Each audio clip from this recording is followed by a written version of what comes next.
I've got two, if that's okay. One for Jennifer, one for Sherilyn. Jennifer, what was the whole experience of boxing Atlanta like? First time director, daughter of David Lynch, all the controversy surrounding it, and having to direct a film. What was it like getting through that whole experience? Wow. You're going to be at the picnic tomorrow, right? We can speak further about this. I guess in the honor of brevity and honesty, I'll say that that's one of the times where I feel I was made better because I fell flat on my face. I'd shot still photos before I made that film. I wrote the script when I was 19 and suddenly I was going to direct it. And there was an incredible amount of pressure and an incredible amount of venom instantaneously. Everybody just really wanted to be mad at me and call me all sorts of names. But I cherished every single moment, good and bad. The trial, I cherish. I don't ever want to go back, but I cherish it. I cherish the whole Madonna Ed Harris saga, and I could not be happier with the fact that I feel like I ended up in my right place, ultimately, and there is no more magical a space than a film set, anywhere in the world. It's home. And so yeah, I'll give you more details. Mañana.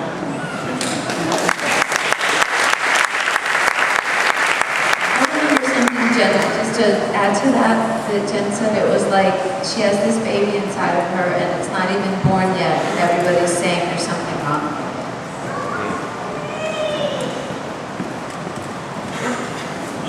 As for Audrey in Twin Peaks, a character who's at the center of so many memorable scenes, from scaring off the Norwegians to the bank explosion.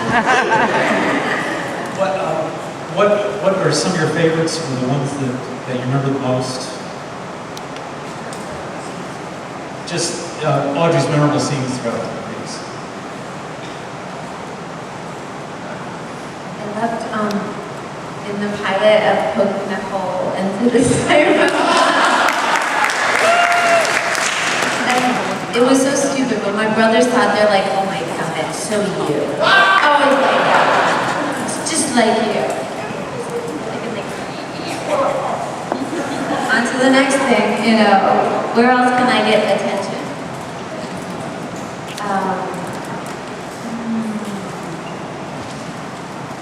Dancing in that scene was odd. Because doing this scene where I started dancing in the middle of the coffee shop.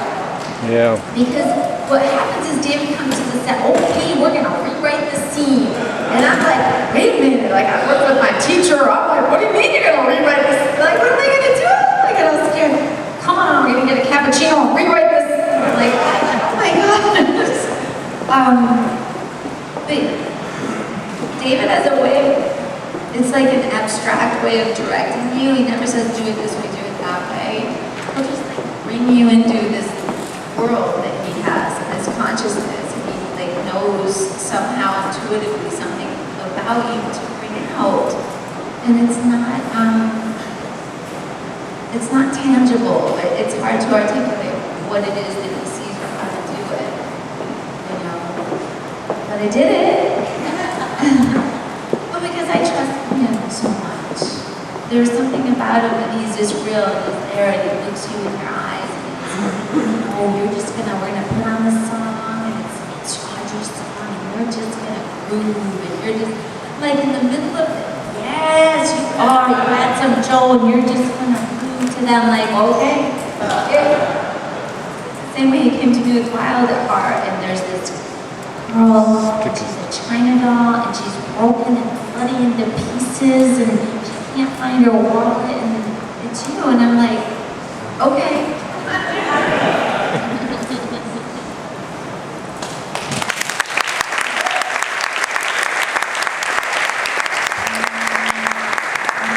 Question for everybody, including Jen. 20 years later, what do you think of all this? Well, however you interpret that. Well, it's in front of me, so I'll just kick it off. 20 years later, I think it's sort of a two-pronged version of being thrilled. One is, it's really kind of special, with as much as I love my father and think of him, to have others see that too. And that's really precious to me. And the second is, I actually get to be a part of something that feels like the best fucking summer camp in the whole world. So, that's how I feel about that. It's really great. I mean, I feel so lucky to get to come here and talk to everybody and hang out and, you know, enjoy the show and enjoy all of you. Because you guys are the coolest people ever.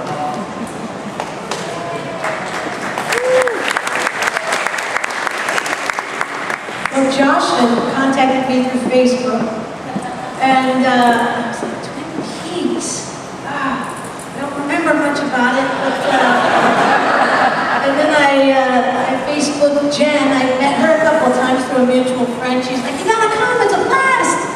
I had nothing to do, so I was like, Dave, let's cruise, you know? I can tell you, one of the things that I think about art, I feel like we all strive to accomplish, and that is to have an effect and to move people. Guy, mission accomplished. You know, 20 years later, people are here, they're so excited. They're like, when my husband and I watched the pilot with you guys the first time, you could really feel the energy in the room when people would come on, and you feel people just, but, you know, it's powerful. And that's what film can do, and that's what makes me excited about being an actress. I'm like you guys, I feel like a festival fan, you know, it's really, I think it's quite an accomplishment.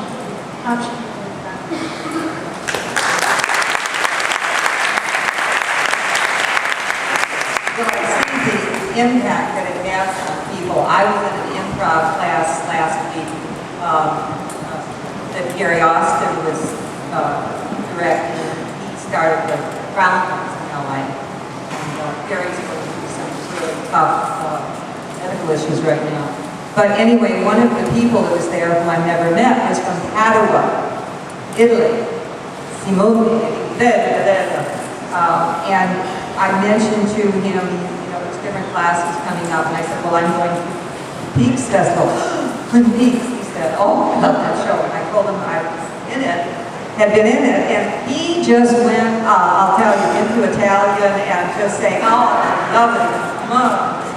And it was just amazing that you run into people, and 20 years later, they're affected by this because everybody loves a good story, and a good story that's well told and that connects with the audience. And now there's a different generation that are coming up.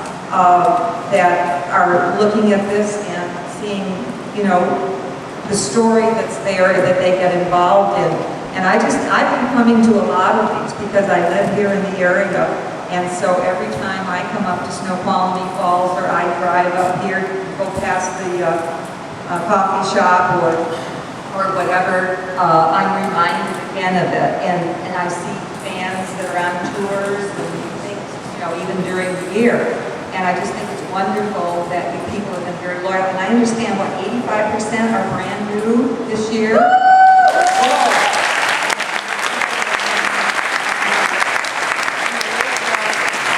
So I hope you all go out and are evangelists for it too, because there's a lot of people that, you know, are being introduced to it. So enjoy, it's just terrific that you're here. It's a funny image, people going door to door with the DVD of Twin Peaks, saying, have you heard about Twin Peaks? I think it's amazing because always people say if it's really good work, it stands the test of time. So that something has been around and that people still care about it. And not unlike you, I have 16, 17-year-olds on Facebook in Italy writing, you're my idol. I'm like, I could be your mama. What are you kidding me? What are you talking about? You know, I'm giving to her, don't do drugs. I'm like, right? It's ridiculous. And I'm eternally grateful to have been a part of it. I was coming through security at the Oakland airport yesterday, and I gave the guy my ID and my boarding pass, and he looked at me and he said, "You're an actress, aren't you?" And I said, "Yeah." And I said, "Little House on the Prairie." No, Eraserhead.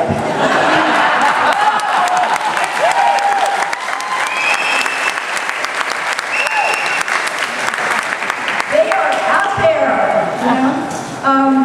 I just feel so fortunate because I'm also doing in the middle of a big resurgence of Little House on the Prairie.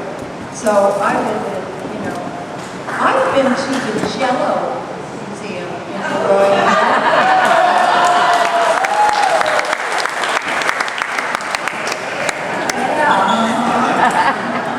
You know, the perks are everywhere. You know, so it's been wonderful.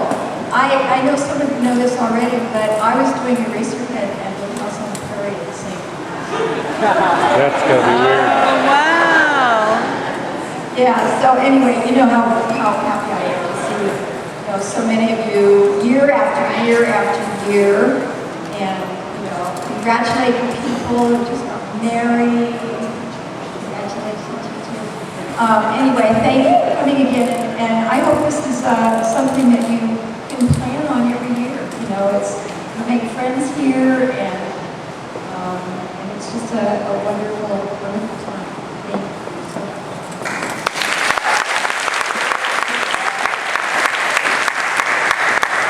Josh also found me on Facebook, and it was sort of interesting. He must have done a Google search on Norwegian translators or something. And there I was. One thing has dawned on me, and that is that good things come to people who pay attention. And I think that David Lynch is a great example of people who pay attention to a distraction. I remember I was only 2 days shooting the 4 scenes that I was in for the pilot movie, and there was one scene, it was in a room something like this, and it was filled with actually people from the Sons of Norway Lodge pretending to be Norwegians, and they were filming the event, and David Lynch yelled, "Cut! What's the matter?" He said, "Well, this is supposed to be a breakfast, and the pancakes don't look syrupy enough. Somebody go out and get some syrup." And so he had somebody go out and literally buy as much syrup as there was in the little corner store so that they could squirt syrup on the pancakes so it looked more realistic. And I have one Audrey, I don't know if you remember this scene or not. But it was when you came in to shock us with the news about your friend who was found naked. And we had filmed the whole thing with the lights in the room like this. But it wasn't exactly the effect that he was looking for, because he was looking for details. So he excused everyone and told us to come back later. And when we came back later, all of the lights that had been up in the ceiling were now outside the windows, aiming this way. So when Audrey was up against the wall like this, saying, "My friend was found naked," the shadow was exactly the detail that he was looking for. I appreciate that kind of detail.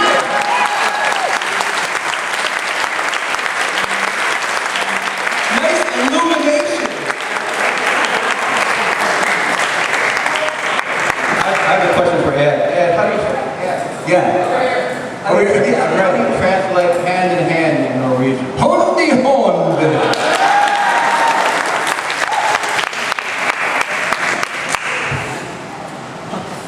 Helse og industri, de går hånd i hånd.